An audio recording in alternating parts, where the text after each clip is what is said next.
Train up a child in the way he should go, even when he is old, he will not depart from it. Alam po ninyo yung words na train up. Originally, galing po siya sa isang Hebrew word na ang ibig sabihin ay to dedicate.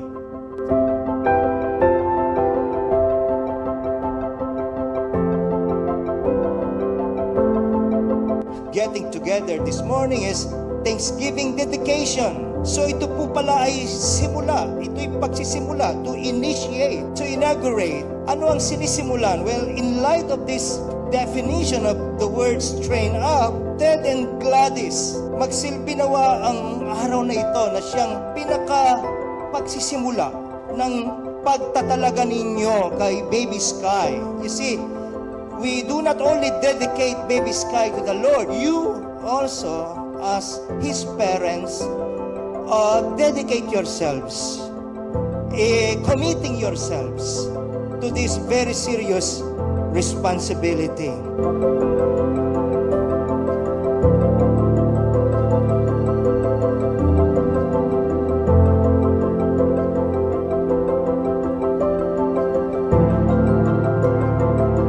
Sa tuwinang ang ating pong Panginoong Diyos ay nagbibigay po ng isang anak, malaking kagalakan po ang dala nito sa puso ng kanyang mga magulang.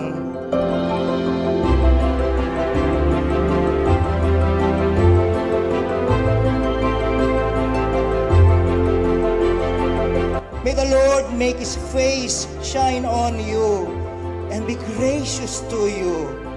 Oh, may the Lord turn His face toward you and give you peace. In Jesus' mighty name we pray all of this. Amen and amen. God bless you, Baby Sky.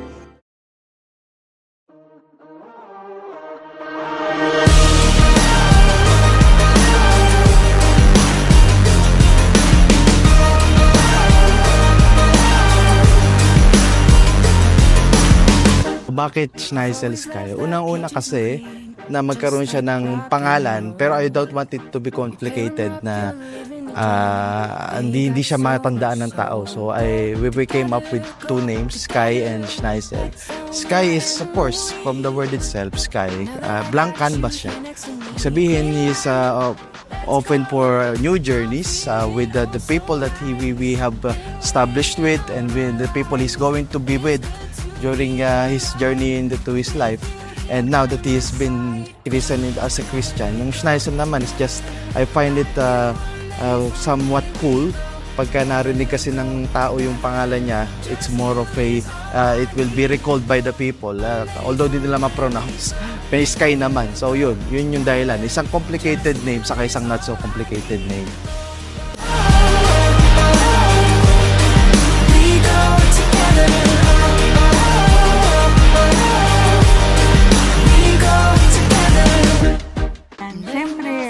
Masayang-masaya kami nung January 3 na pinanganak si Sky.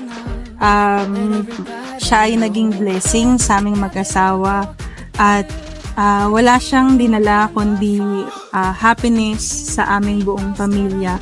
Simula nung araw na pinanganak siya hanggang sa araw na ito na siya ay finally aming mapapadedicate na.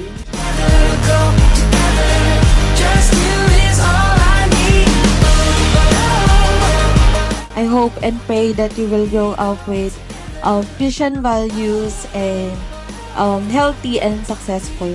Maging mabait ka, lalo-lalo na sa iyong mga magulang.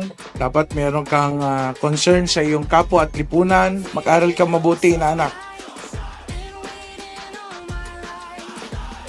Lumaki na katulad ng kanyang mga magulang. Sila ang buting modelo para kay Sky. At andito po kami mga ninong at ninang para kayo ay tulungan. Dahil alam ko kung paano ka pinag-pray ng parents mo sa Panginoon, and I know how proud of them of you. And sana ma-achieve mo lahat ng goals mo in the future. Welcome to the Christian world, and we pray na maging abogado ka din in the future. Amen. Gusto ko lang sabihin kay Sky, sa aming baby na tulog ngayon.